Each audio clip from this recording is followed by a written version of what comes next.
It's a new it's a new day, guys. It's a new day. It's a new day. Precious day. A grand rising to all of you guys wherever you are. Just make sure that we're up, we're thankful, we're still getting gifts. Still getting gifts. Welcome back. What it says, we got your back. So that, welcome back, we got your back. Can you guess what's in here? Nope, it's not it. What do you think? Still thinking? Nope. We got your back. Keyword is back. And this is what they got our backs. Know what these are, guys? Got this fancy one. You know what these are? So your extra hands, right? I like this one. And they extend to scratch your back. It was so funny. I got these and I was saying, what am I doing with it? I said, I have 2 wooden ones at home. And so he said, just keep it at school. I'm sorry. He says, just keep it at school. Keep it at school. So I walked away, and the first thing, my back started to itch, right? And I had a marker in my pocket. So I took the marker and I reached back and I was like, and I said, wait a minute. Yeah, the back scratchers do come in handy. So I was able to come in and use one of the back scratchers and scratch my back. So that's our gifts. They're all, oh, nice. They all extend out so you can reach way down in your back.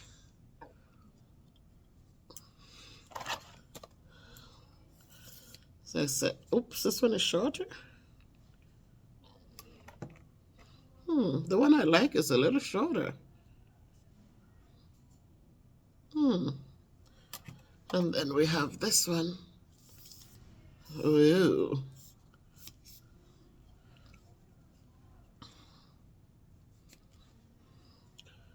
So these 2 are very long. See, these are long. But this one, I don't know if I didn't pull something right. Nope. Pull it correctly. This is a little shorter. So we give thanks to the givers for thinking about us, for having our backs. It's a good thing, guys. You know, it's a good thing. So, need to scratch our backs. You don't need to rub on the post. And today, basically, you know, I wanted to talk about I have these experiences when it comes to the medical field or the dental field.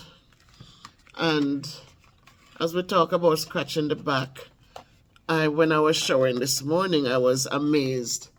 You know, sometimes some things happen in life and you take a moment, like it's like a deja vu, brings back something to memory, right? Brings back something. And as I was showering, you know, and I realized how far up in my back I can now reach. It was amazing.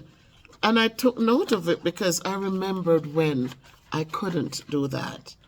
A few years when I was in Maryland, and I was teaching. I think I had 162 kids that I used to be responsible for math.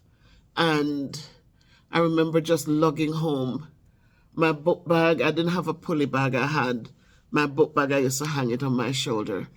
And I would be going home with so much material to grade especially when it's time to put grades in, because it doesn't matter how they tell you, oh, you have a prep.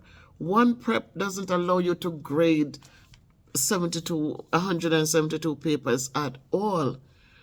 And so you find that a lot of times you're bringing home stuff, and I'm bringing my lunch, I'm bringing stuff, I'm bringing textbook materials for learning, and I was lugging it on my shoulder. You talk about, even I used to hire a taxi to go to work each day, because as I said, I have my license, but I'm coward to drive. And I would take the taxi, it drops you off in the front, and the school building was bigger than this one. Like, it was one level. So this at least has 3 levels. But that building, this has 4 levels.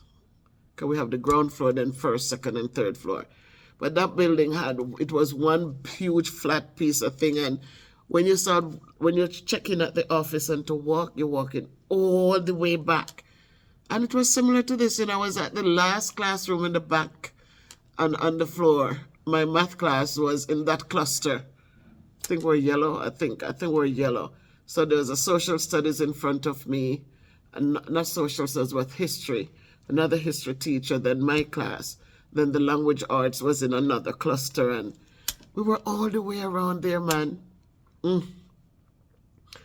It's so funny. Because the gym was up there near to the front. The cafeteria was up there nearer to the front. Interesting. But you have to keep walking. And so it used to just wear and tear down my poor shoulder. So my 2 rotator cuffs were torn up, but this left one was worst. And I remember when I came up here, and that doctor, I have to respect him, because when you compare, I'm going to compare 2 people. Because when I came up, when I was in Maryland, and when I went to the orthopedics, right away they wanted surgery. They wanted to inject cortisone in my shoulder, and I refused. Then shortly after, I moved back to Connecticut, and when I went to the doctor that same summer, I came up and I went to see this doctor, which was surprisingly at the school I was teaching at. He was a past student for that student. So when he says, "You're a teacher?" I say, "Yeah." And okay, I was reading my file, and we were discussing. I says, "Oh, that's the school I went to as a child." And we discussed options for my shoulder. He looked, he says, "My God, your rotator cuffs are so torn up." And he said, "You will have to do surgery." And I said, "Sir, is there an option?" He said, "We could do some therapy, and if that loosens it up, then if you get some relief."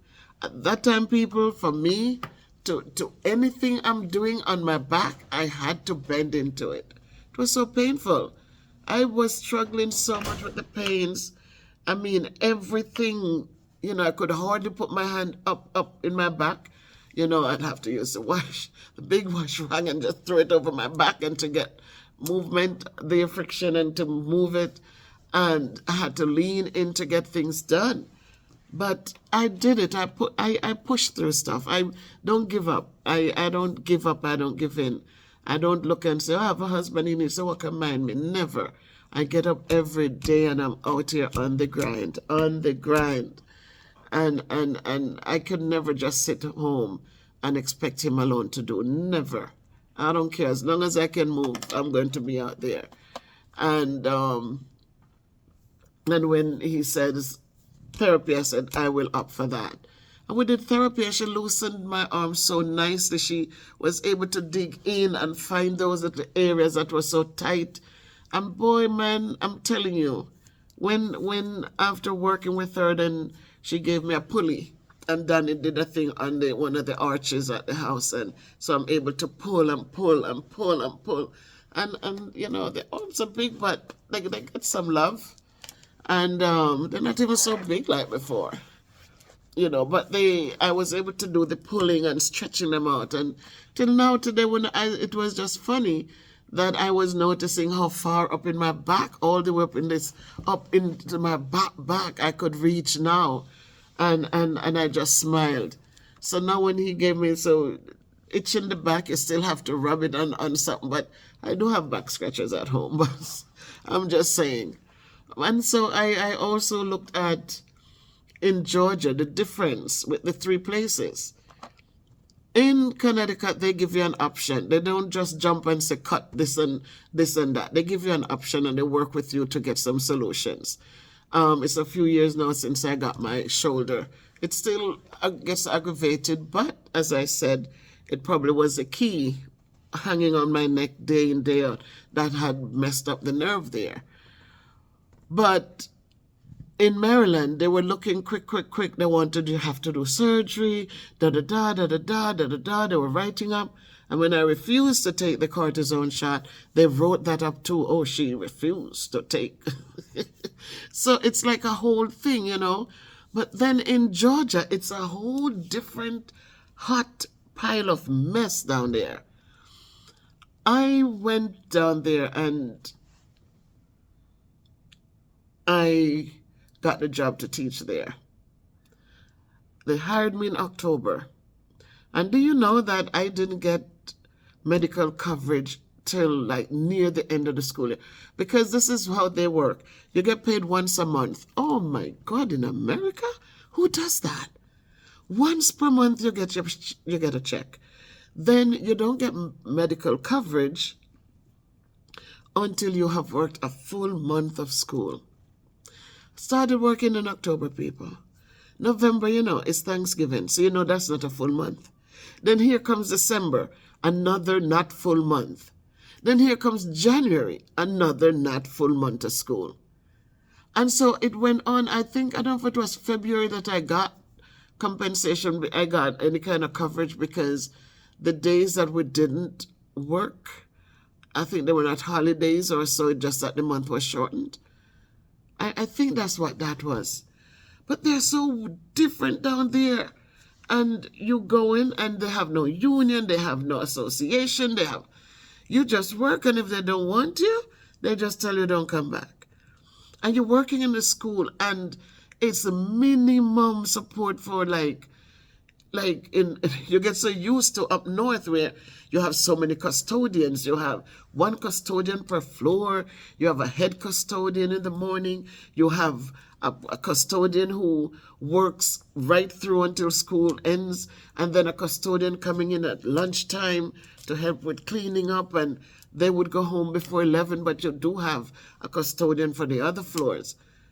Not down there. 2 custodians in the school. You smell the bathrooms, how they reek with stuff. Maybe I was in the poorer part of it. I was in Stone Mountain, but my school was in DeKalb County. And so it was just poverty left, right, and center. And we left and we returned to Maryland. But the experience that I have, I'm sharing the experience with how things are different. We're in Georgia, and I decided to take my son. I said, you know, we're here. We haven't gotten a cleaning or we haven't done dental work done for the time we came down. And so let me bring Christopher, my son, at the time he came home from school, from college. He was at West Virginia State University. And so he came home and I said, let me make an appointment. So he and I would go in and get our teeth, just get a cleaning, you know. And we went, man, we selected a place and we took the taxi and went there because my daughter went to work. She's a driver. Guys, we sat there, realized, I tell you, see, you have to think, guys. When you go to these places, they're money-making places. Don't ever think you go there and people smiling that you think that, you know, they all they see you and all they see is how they're going to make their money. And we went and we had a young lady there who, she came and she did our x-rays or whatever. And she left the room, and then an older lady came in and she started telling us what was going on. She says, oh my God, you need so much dental work because your gums are receding, and just telling us all these things. Like I said, oh my God, my gums are receding. And she left me in my room, and she went over to Christopher's room, and I can hear her over there. Oh my goodness, you have 28 cavities. So we're going to have to work on them. We'll see. Today we'll start, and then you'll have to come back to get the rest done. And my son is only 19 years old. I'm like, how could Christopher have so much cavities? I made sure these kids, they brushed, they took care of their teeth, they took nothing else, our mouth. And I sat there, and then the young lady who took the x-ray, she came back and she says, you will need to do your cleaning today, but there's a lot of dental work to be done for you and your son. So we're going to let you talk to, like he said, John Brown. When we went out to John Brown, you know what it was, people? A family business. Mom is a dentist. Her daughter went in and she is the dental hygienist. And the son controls the money. So when we come outside and he was talking to us before we got work done, the light. Before we got the work done, he is going over the monies and, you know, and we had 5,000 in dental coverage at the time. You're talking about 2008, 2009, you know, man. I tell you. So you got to be careful, people. Don't just walk in blindly. Sometimes just think for yourselves and just don't be hasty. Because people are just looking how they can make their money. They don't care what happens to you. They just want to make sure they do what they do and collect their money. So the guy sits and he's talking to me. I told Christopher, come sit with mommy. And we sat there and we're looking. And I'm saying, my son has 28 cavities. Could he have 28 cavities? He doesn't even have whatever. So every one of his tooth has cavity. They didn't even look at the foolishness I told people. But I was thinking, I said,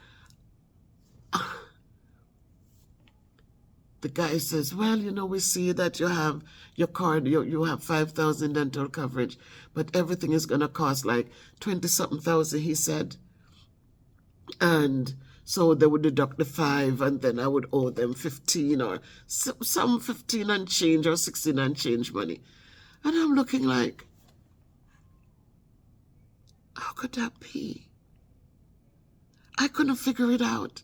I said, how could my gums be receding? I don't have anything wrong with my gum. I don't have tooth. Like, I had a couple of teeth missing, which I have a bridge that covers that. But, you know, I couldn't figure it out. And then I said to Christopher, I said, son, come on. Because they were asking, how are you going to do this today? We could take the 5,000 off. What payment plan you want to put in place? I said, 28 cavities. That's all I was repeating. How could my young son have 28 cavities? He brushes, he flosses, all we came in today was to get a cleaning done. And you're telling me I could understand one cavity because I can see all his teeth.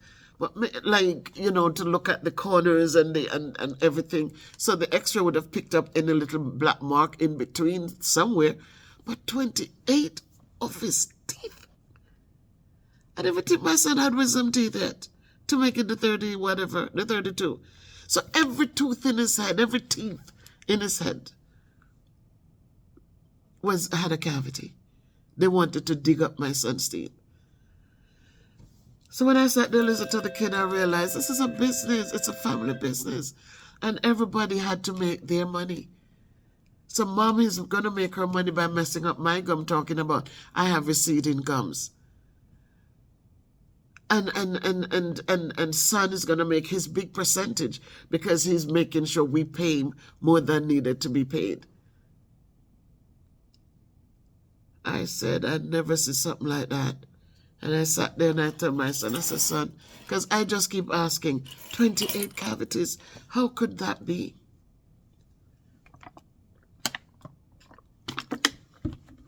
There are no answers. Because they just thought I was just going to jump and say, all right, we'll do a payment plan. I'll pay you $1,000 a month. Couldn't happen because I know if they said one cavity, they probably would have caught us. But when they said 28, that was way unnecessarily too much. And I just saw that this was a family business trying to make money off us. So I told my son, I said, come on, let's go call a taxi. And we went home, and my son, until now, my son has not done one extraction, and he's 30 something years old. Has not 33. Has not done one extraction in his mouth. And how many years ago they say he had 28 cavities. So people, I'm just saying that to say this, that you hear things, but try to not be hasty to jump into things. Try not to be hasty. Think about it, and then, just move forward.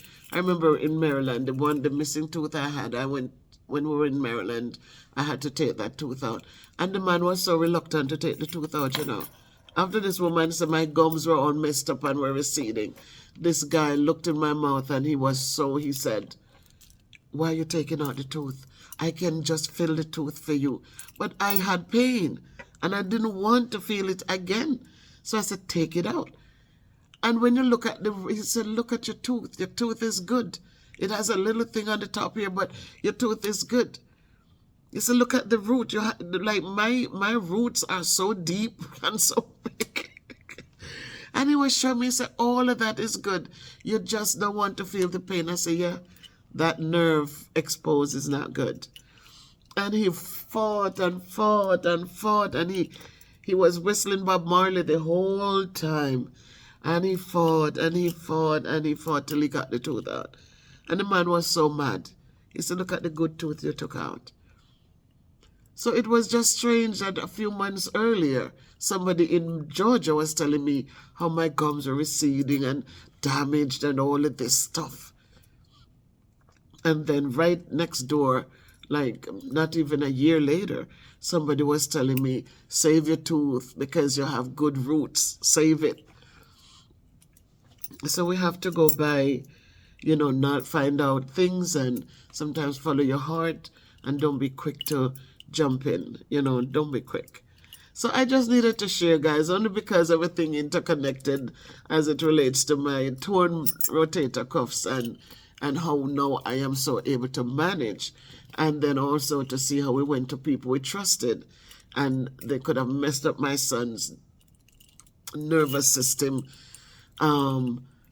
I could have had some bad things happening.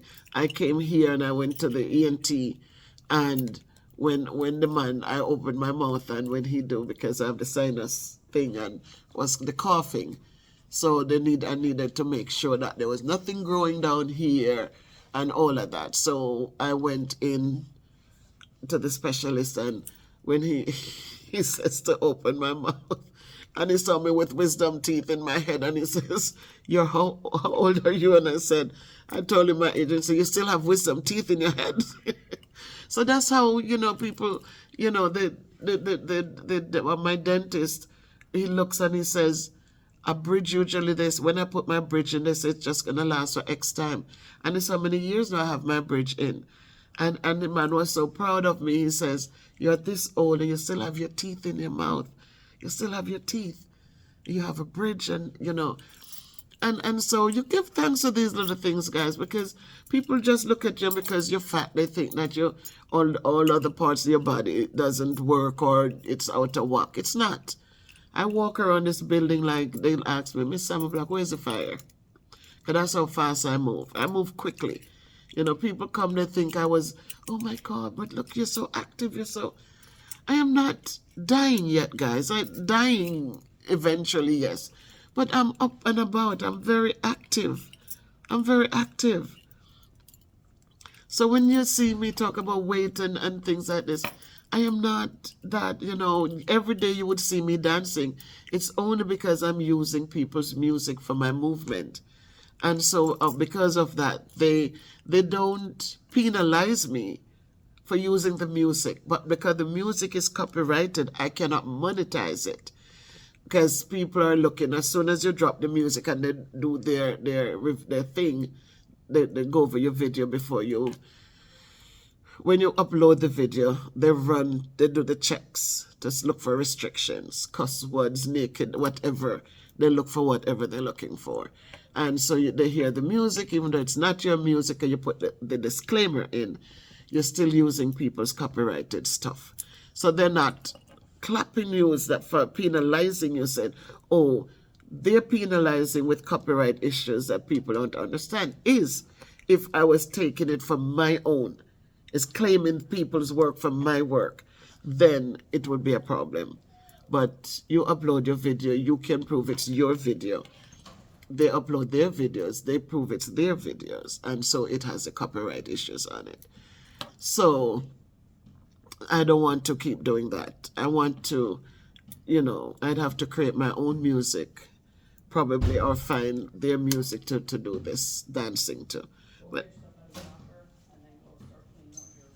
that's what that is, guys, as it relates to my movement. So I'm not crippled up and just sitting in one place, guys. I'm very active, very, very active. I walk, and I walk fast. I don't walk and, oh my God, I walk. I really walk. And so as we look at the different situations, guys, it's just what it is. It's just what it is. All right. So as you go out there, make sure that you have a voice and you are listening to when people say you need this and need that. Listen. And if you have somebody you can ask about it, ask. If you need to Google it, Google it. Google might not, some of them have fake things there, but you have to find the right one. Or go to another doctor and get a next opinion. But don't be quick for people to cut or people to pull or people to inject. Just think. I have somebody who they were injecting something because she had the thing in the wrist. And when you look, all of that thing backed up on the nerve, and she suffered so much pain. And when you're looking, there's a cortisone shot. When it goes in, it wasn't dissolving out or whatever was going on. So when it hit the nerve or whatever was going on, it was more painful than just having the bump there.